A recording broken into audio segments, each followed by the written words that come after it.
Mo kí gbogbo ẹ̀yin olólùfẹ́ mi ní gbogbo àgbáyé pátá. Ṣé àlàáfíà ni?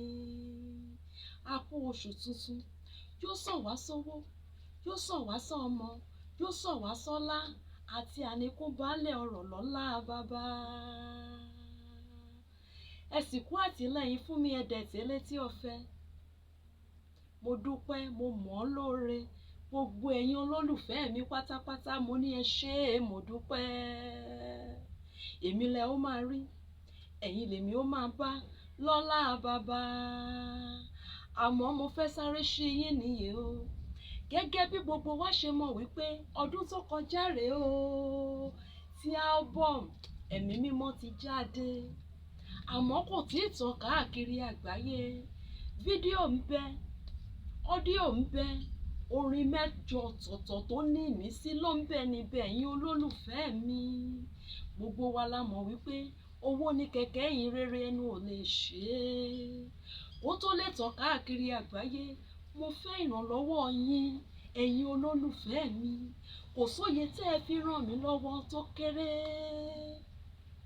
Mo bẹ̀ yín o, ẹ̀yin bàbá mi, ẹ̀yin màmá mi, ẹ̀yin ẹ̀gbọ́n mi, ẹ̀yin àbúrò mi, ẹ̀yin ọ̀rẹ́ mi níbi gbogbo. Ẹ ràn Funmi Edet Eleti Ofe lọ́wọ́. Mo fẹ́ ní àwọn ẹlẹ́gbẹ́ lẹ́yìn mi. Mo fẹ́ máa ṣe live show. Owó ló lè ṣe o, ẹnu ò lè ṣe é. Mo fẹ́ ní àwọn ẹlẹ́gbẹ́ lẹ́yìn tèmi lẹ́yìn. Owó ló lè ṣe o, ẹnu ò lè ṣe é. Kó lọ sí rédíò, kó lọ sí ilé-iṣẹ́ tẹlifíṣàn kí gbogbo ayé máa gbọ́, kó máa wò ó. Owó ló lè ṣe é. Àmọ́ ó ti rẹ̀ mí díẹ̀. Ẹ ràn mí lọ́wọ́. Iṣẹ́ ìránṣẹ́ yìí ni mo fẹ́ kẹ́ ràn lọ́wọ́. Kó lè tàn káàkiri àgbáyé. Ojú máa rí, ketí máa gbọ́, kẹ́nu máa kọ́. Ẹ̀mí mímọ́ orin ìmísí ni. Mùjẹmùjẹ ayé ń bẹ níbẹ̀. Arẹpẹtẹ ń bẹ níbẹ̀. Ẹ má jẹ́ kí n sọ̀rọ̀ jù. Ẹ ràn mí lọ́wọ́. Ẹ bá mi gbé iṣẹ́ ìránṣẹ́ mi lárugẹ. Torí ẹ̀yin lálátìlẹ́yìn mi. Ẹ̀yin lẹ ń bá mi ṣohun gbogbo.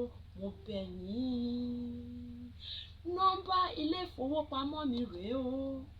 GTB Guarantee Trust Bank 022 00 59841.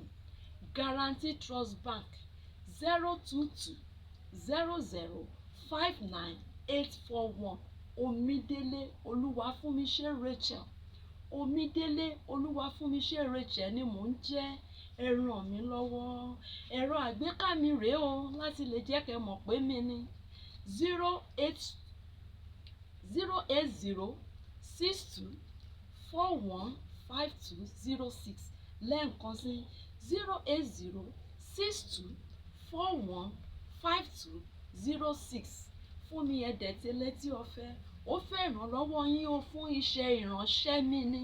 Kì í ṣe wípé mo fẹ́ fi jẹun, kì í ṣe wípé mo fẹ́ fi raṣọ, ṣùgbọ́n mo fẹ́ kí album Ẹ̀mí Mímọ́ kó tàn káàkiri àgbáyé níbi gbogbo. Mo fẹ́ kó máa wò ní TikTok, mo fẹ́ kó máa wò ní YouTube channel mi rèé. Ẹ má ṣe gbàgbé o, Funmi Edet. Ẹ subscribe, ẹ fọ́n káàkiri. Ẹ jẹ́ káwọn ènìyàn kó darapọ̀ mọ́ mi. Mo bẹ̀ yín, mo rọ̀ yín, ẹ̀yin olólùfẹ́ mi káàkiri àgbáyé.